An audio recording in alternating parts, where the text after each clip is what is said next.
দক্ষিণ এশিয়ার আকাশে যেন নতুন ঝড় বইছে। বাংলাদেশের লালমনিরহাটে যুদ্ধবিমান কারখানা এবং আধুনিক সামরিক ঘাঁটি নির্মাণের খবর ছড়িয়ে পড়তেই আন্তর্জাতিক কূটনৈতিক অঙ্গনে শুরু হয়েছে তুমুল আলোচনা। ভারতের সীমান্ত থেকে মাত্র ২০ কিলোমিটার দূরে অবস্থিত এই বিমান ঘাঁটি ইতোমধ্যেই দিল্লির উদ্বেগ বাড়িয়েছে। শুধু বিমান ঘাঁটি নয়, এখানে যুদ্ধবিমান উৎপাদন, ক্ষেপণাস্ত্র সংযোজন এবং অত্যাধুনিক ড্রোন ফ্যাক্টরি এবং গবেষণা কেন্দ্র গড়ে তোলার কাজ চলছে। ফলে এই প্রকল্প কেবল বাংলাদেশের প্রতিরক্ষার সক্ষমতা বাড়াবে না, বরং গোটা দক্ষিণ এশিয়ার সামরিক ভারসাম্যকেই নতুন করে সংজ্ঞায়িত করতে পারে। সম্প্রতি চট্টগ্রামে অনুষ্ঠিত মার্কিন বাংলাদেশ যৌথ সামরিক মহড়া প্যাসিফিক এঞ্জেল 253 এর পর থেকে পরিস্থিতি আরও উত্তেজনাপূর্ণ হয়ে ওঠে। মার্কিন এবং বাংলাদেশি সেনাদের একসঙ্গে পাহাড়ি এবং নদী উপত্যকায় প্রশিক্ষণ নেওয়া অনেকের চোখেই কৌশলগত বার্তা। তবে এখন প্রশ্ন জাগছে, লালমনিরহাটে কি যুক্তরাষ্ট্র সরাসরি যুদ্ধবিমান কারখানা গড়ে তুলতে চাচ্ছে?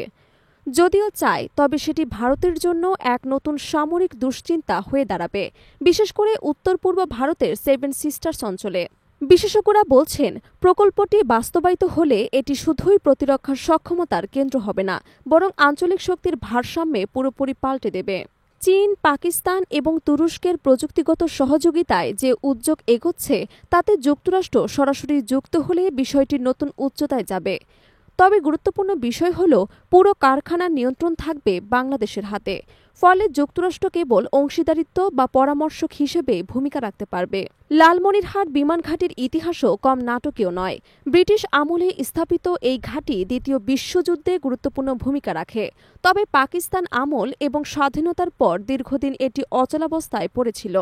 নতুন বাংলাদেশ সরকারের হাত ধরে ঘাঁটিটি আবারও কৌশলগতভাবে জীবিত হয়ে ওঠে। আধুনিক আকাশ প্রতিরক্ষা ব্যবস্থা, যুদ্ধবিমান মেরামত কেন্দ্র, ড্রোন অ্যাসেম্বলি, এমনকি স্যাটেলাইট নিয়ন্ত্রিত মিসাইল প্রযুক্তি এখানে গড়ে তোলার পরিকল্পনা চলছে। রাজনৈতিক বিশ্লেষকরা মনে করছেন, শেখ হাসিনার ১৭ বছরের শাসনে সামরিক সংগ্রহে যেখানে মাত্র $2 বিলিয়ন খরচ হয়েছিল, সেখানে ইউনূসের নেতৃত্বে সরকার কয়েক মাসেই $2.5 বিলিয়ন আধুনিক অস্ত্র সংগ্রহ করে নজির স্থাপন করেছে। এবার লালমনিরহাট প্রকল্পে বাংলাদেশের প্রতিরক্ষা কৌশল একেবারে নতুন রূপ নিচ্ছে। এটি শুধু সামরিক শক্তি নয়, আন্তর্জাতিক কূটনীতিতেও বাংলাদেশের স্বতন্ত্র অবস্থানকে স্পষ্ট করছে। ভারতীয় গণমাধ্যম ইতোমধ্যেই বিষয়টিকে বড় করে প্রচার করছেন। পশ্চিমবঙ্গের সংবাদ মাধ্যম থেকে শুরু করে ইকোনমিক টাইমস পর্যন্ত সবার শিরোনামে উঠে আসছে লালমনিরহাট।